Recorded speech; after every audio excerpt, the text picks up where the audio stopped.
This resource considers confidence intervals. We explore the general concept of confidence intervals, then look at how to actually find these intervals. We look more in depth at what exactly forms the confidence portion of the interval and how to control that confidence. We discover certain values that are frequently used in forming confidence intervals. We then look at an example in depth, including finding ways to alter our confidence level. It is important to note that this resource only applies to the very special case where the standard deviation of the entire population is known. For all other cases, refer to the resource on the student's t-distribution. Populations are very large. Huge, in fact. This makes finding an actual population mean nearly impossible. Instead of finding an actual population mean, we can instead find the mean of a sample. We do, however, presume to know the standard deviation for the entire population. If we know this information, we can create a confidence interval for the population mean. This means we find a range of values that we are confident will contain the population mean. The amount of confidence we want to have that our interval contains the population mean is variable and will determine the size of the interval. But how can we actually set up this confidence interval? We have to start with the assumption that our sample is representative of the entire population. We assume that the mean of our sample is equivalent to the mean of the entire population.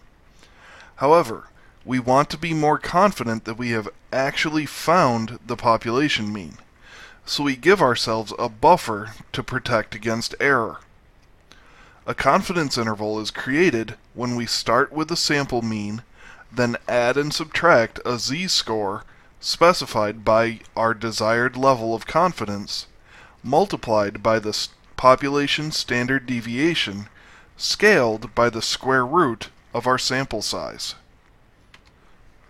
When we set up our confidence interval, what we really do is decide what possibility we have for error. We control this percentage of error, which we call alpha. This makes the probability of being correct 1 minus alpha. This will be the level of confidence we have that we have successfully discovered the population mean. But if the probability for error is alpha, why is the z-score based on alpha divided by 2? The confidence interval provides an upper and a lower boundary, between which we will have 1 minus alpha percent of the total area under the curve. The remaining alpha percent must account for the area above the upper bound and below the lower bound. Recall that the normal curve is perfectly symmetric. Therefore, the alpha must be divided by 2. So we look up the p-value equal to alpha divided by 2 in the negative z-score chart. Or do we? While we could go through the process of finding the appropriate z-score for our desired confidence level, certain levels are traditionally used. Most z-score tables usually have these particular scores highlighted. So if you can't memorize these values in the 30 seconds they are on screen, you can always find them on your cumulative frequency table.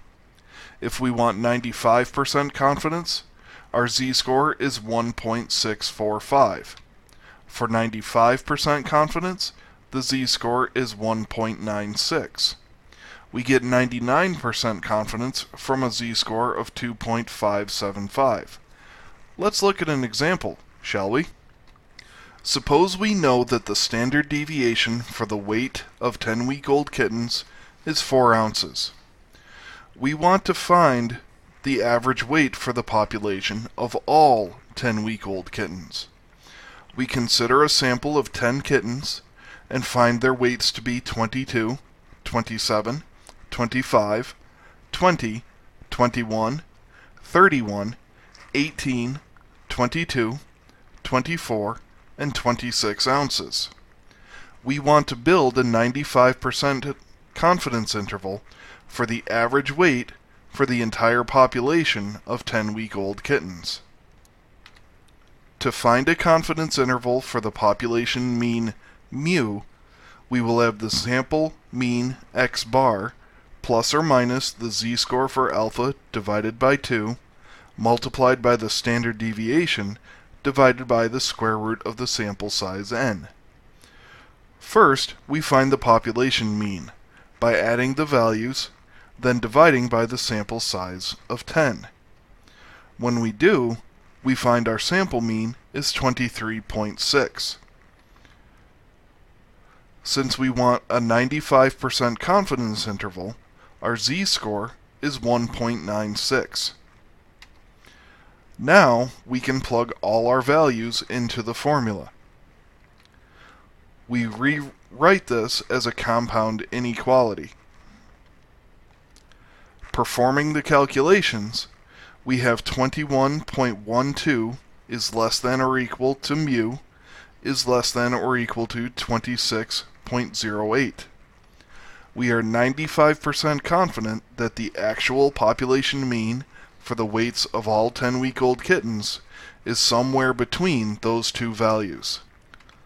But what happens if we want to be more confident that we capture the population mean inside our interval? What if we want to be 99% confident the true population mean is inside our interval? Since we want more confidence, we need a different z-score. The appropriate value is 2.575. We plug in the numbers as before and adjust so that the interval is written as a compound inequality. Completing the calculations, we are 99% confident that the population mean is between 20.034 and 26.86. Comparing to the 95% confidence interval, to gain extra confidence in our interval, we must make it wider. What happens if we took a larger sample? Suppose if instead of a sample of 10 kittens, we considered 100 kittens. However, we still found the sample mean to be 23.6.